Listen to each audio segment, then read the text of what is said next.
Smaller steps lead to bigger achievements. And you are tuned into your favorite podcast channel, Bookie Swarm. And if you like this book summary, please do like, subscribe, and share. Mini habits are very important part of our lives. You know, the author says the big intentions are worthless if they don't bring results. For example, I can say that I will exercise for 2 hours every day. But if I never do it, the size of the intention doesn't matter. In fact, the intention without action harms self confidence. People have been shown in studies to chronically overestimate their self control ability. These two simple points. First, overestimate, overestimating self abilities. Second, big intentions. These two simple points reveal why so many people struggle to change. They have big ambitions but overestimate their ability to make themselves do what it takes to change. It's a mismatch between desire and the ability. Here are two more facts to consider. Doing a little bit to infinitely bigger and better than doing nothing, mathematically and practically speaking. Doing a little bit every day has a greater impact than doing a lot on one day. How much greater? Profoundly so, because a little bit every day is enough to grow into a lifelong foundational habit. And those are a big deal, as you will see. If these statements seem reasonable to you, the main conclusion to draw is that small intentions are better than bigger intentions. Interesting, right? We are just getting started. Have you ever felt stuck? Have you ever tried to change yourself for the better and failed? Have you done it over and over again and even stopped trying for long periods of time? We have all been there, I think. But let me ask you these more interesting questions. What if your failure to take action and stick to your plan was never a problem with you, but a problem with your strategy? The strategy, the most of the word uses and endorses. And what if the science about the human behavior, willpower, and the brain suggested a better alternative for sticking to your plans? One that is rarely practiced or promoted. And what if a shift to new strategy changed everything for you?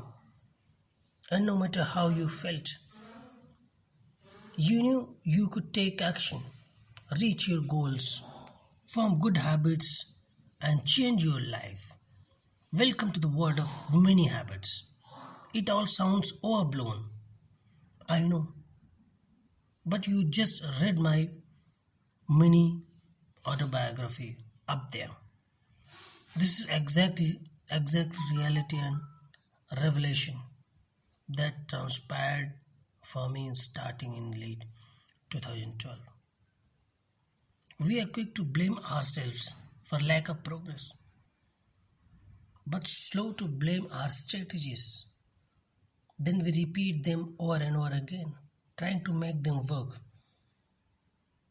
But here is the thing, if you fail using a particular strategy more than a few times, you need to try another one. It doesn't matter if it works for everyone else. If it doesn't work for you, this is a lesson I wish I had learned years ago. I asked you to touch your nose earlier because I wanted to prove something to yourself. I'm going to tell you here a few quick points that will help you become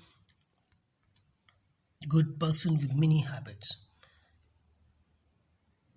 You know, the book exists because there are many important things that have been told.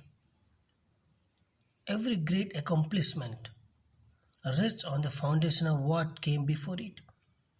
When you trace it back, you will see one small step that started it all.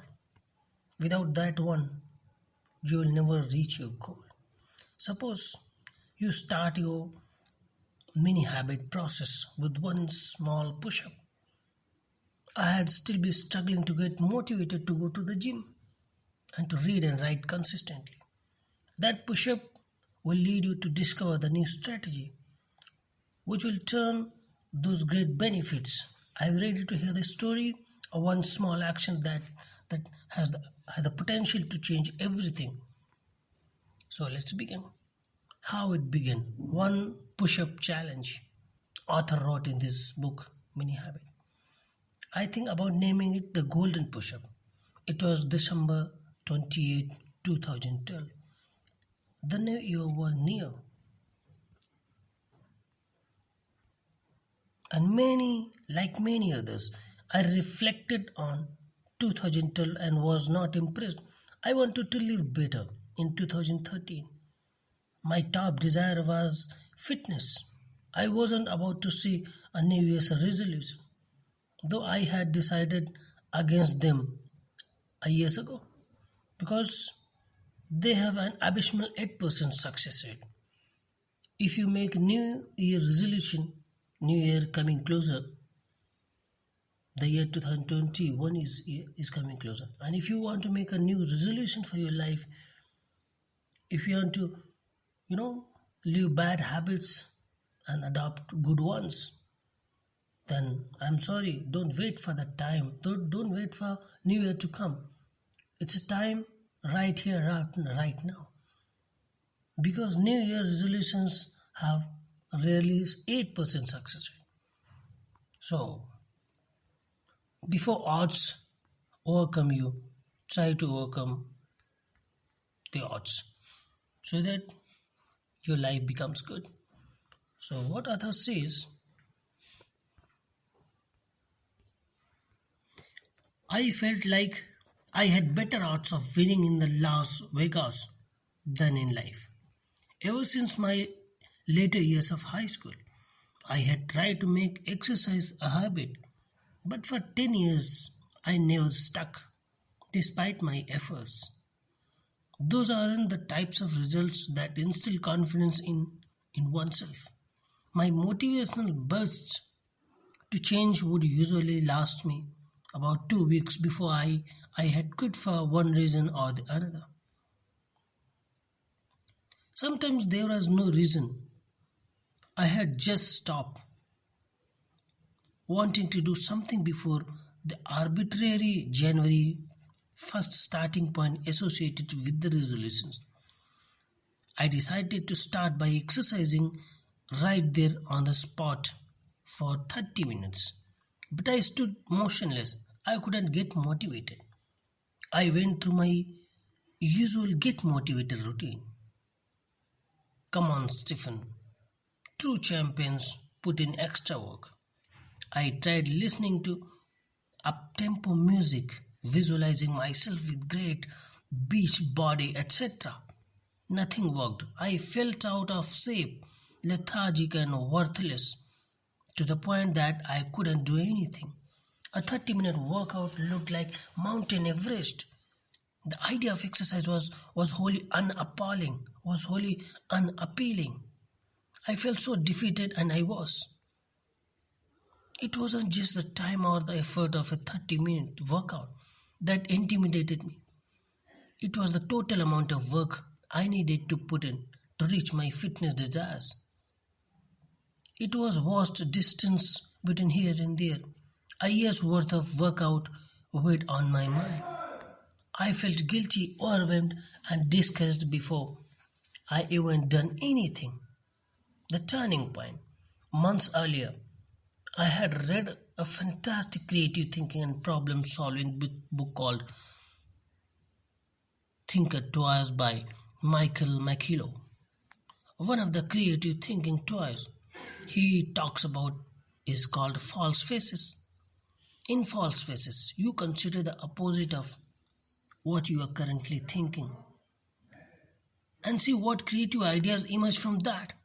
A crude example. Instead of building a skyscraper, What if you built a structure deep into the earth? This generates creative ideas by forcing your mind to zoom out and see the spectrum of possibilities. I had a problem to solve, and this technique popped into my head. So I thought about the opposite of 30-minute workout. Eating ice cream and watching TV would be one opposite of exercise. Then I considered that a full 30 minutes just seemed like such a huge challenge in that moment. Like I said earlier, a Mount Everest challenge. Another opposite I decided could be workout size.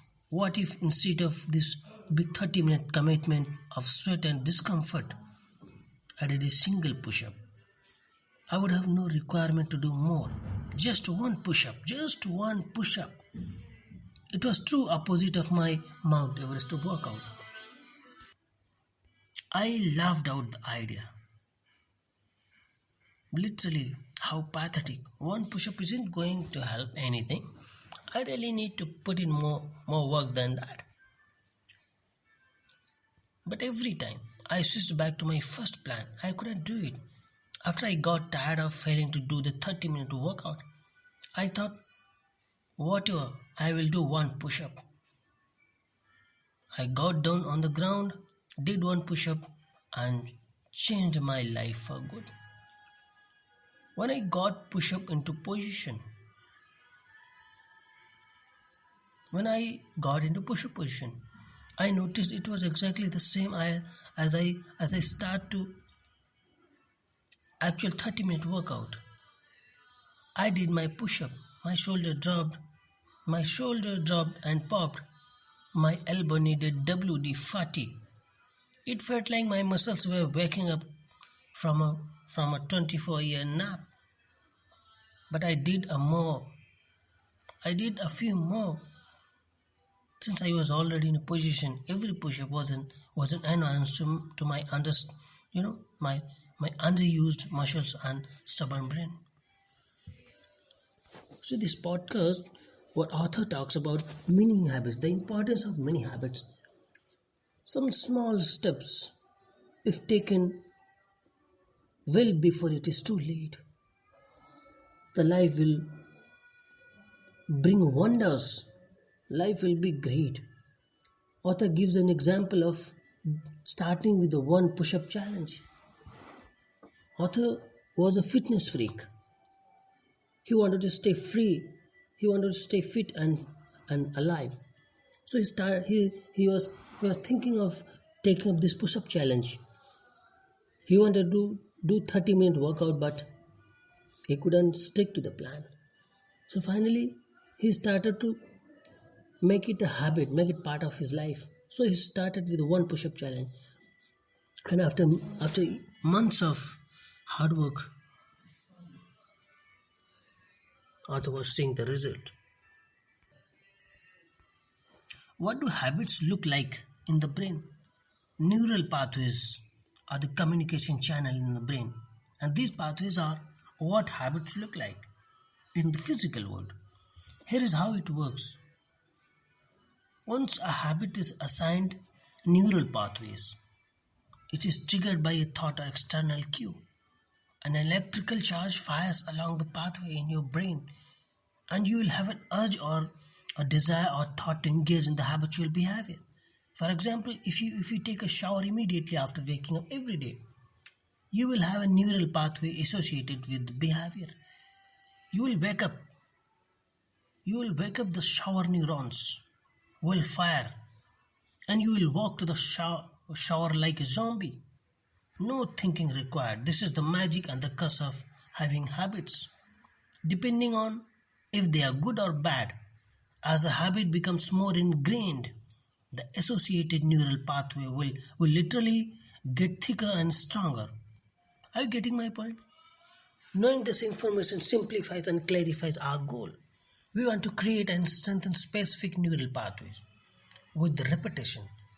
It sounds easy when put this way, but we will have to overcome innate human limitations to do it. Many standard habit strategies you will find don't take these proven limitations into account, underestimate how severe they are, or make vague and unhelpful statements like, it's going to be hard. You have got to want it. Without a solid plan to handle these limitations, you will suffer from burnout or inconsistency and give up early. And even if you go in fired up, can you tell I'm a bit anti-motivational? That's because it failed me for 10 years, but we'll get you that. And here is a question listeners will ask: how long does it take to form a new habit? Before I go ahead, listeners, please subscribe to my YouTube channel Bookish Worm. You will find very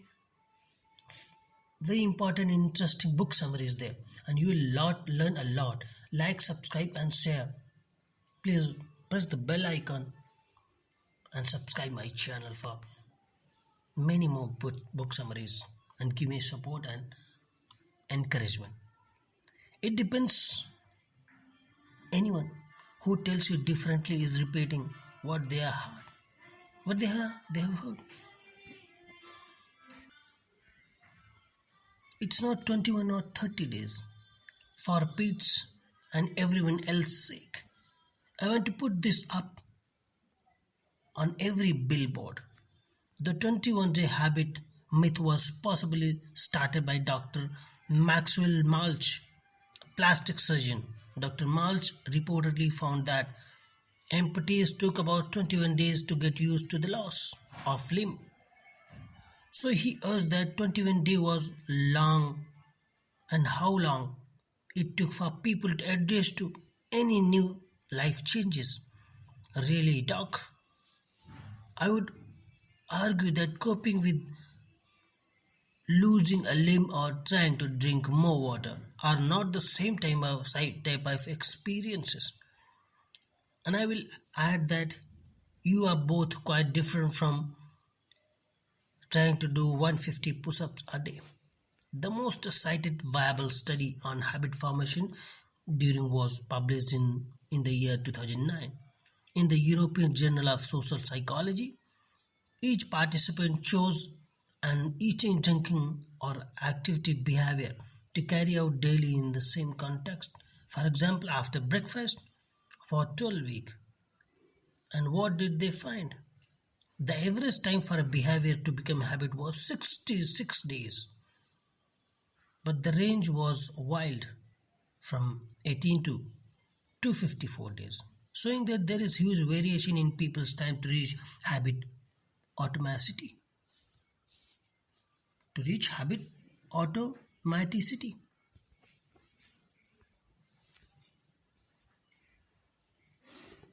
And that it can end up taking a very long time in some cases. 21 and 30-day challenges are popular, but they are highly unlikely to form many types of habits. Drinking a glass of water every day could fall into 21-day window, but something more challenging like 100 sit-ups daily could take a couple hundred days or more to become a habit. That's bad news. The good news is that habits are on snap off. If you do 100 sit-ups for 60 days, the day 61 will be much easier for you than day 1 was. Even if it's completely automatic, yet building a habit is like riding a bike up a steep incline that levels out, peaks and goes down. To start, you have to push with all the force your legs can muster. It gets progressively easier after that, but you must keep paddling until you reach the top of the hill, or you will go backwards and lose your progress. This is what author talks about. The best reason for you to increase your requirement would be if you find yourself only meeting the minimum day after day. I would still give it at least a month before you try this. if you go a long time without doing extra beyond your easy commitment.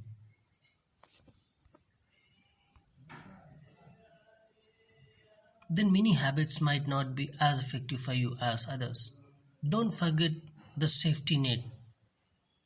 It will still develop into habit, and a small habit is relatively easy to scale up. If you work better with the rigid structure, it is something to consider.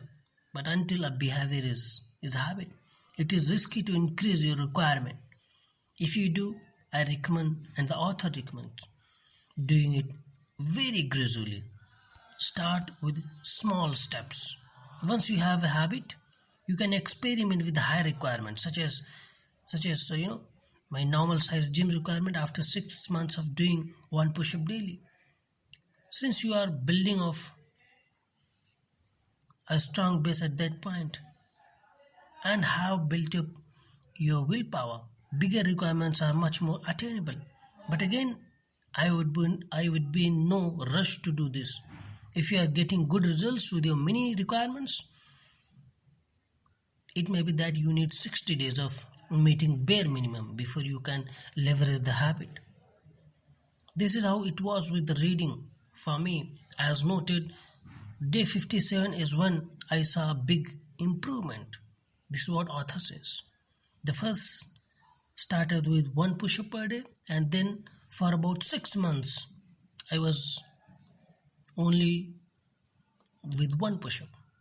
I also exercise the gym. This is what author says. So how you can apply these habits? The mini habits is more than just a system to teach you how to develop healthy new habits. It's a guide for self-control.